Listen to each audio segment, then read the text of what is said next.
J.M. Ibarra at Fiang Smith kabilang sa mga cast ng My Love Will Make You Disappear. Isa nga sa mga in-demand na love team ngayon ay ang J.M. Fiang, nina J.M. Ibarra at Fiang Smith.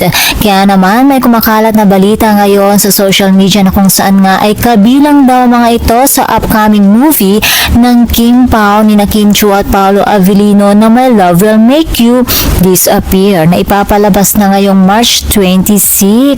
Ayon kasi sa chika ng housemate ni Kuya FB page, rumor J.M. Fiang kabilang nasa cast ng Kim Pao upcoming movie. Ayon pa dito, kumakalat daw mga ilang litrato ni na Jem at Fiang sa isang lugar na kapareho rin kung saan nag-taping sina Kim Chiu at Paolo Avellino para sa kanilang pelikula na My Love Will Make You Disappear. At ayon pa sa FB page ng Showbiz Police, kaya daw pala in-extend ang My Love Will Make You Disappear dahil magkakaroon umano ng cameo ang J.M. Fiang sa pelikula. At kung sakali daw na totoo ang chikang ito, abay super excited naman at masaya mga J.M. Fiang.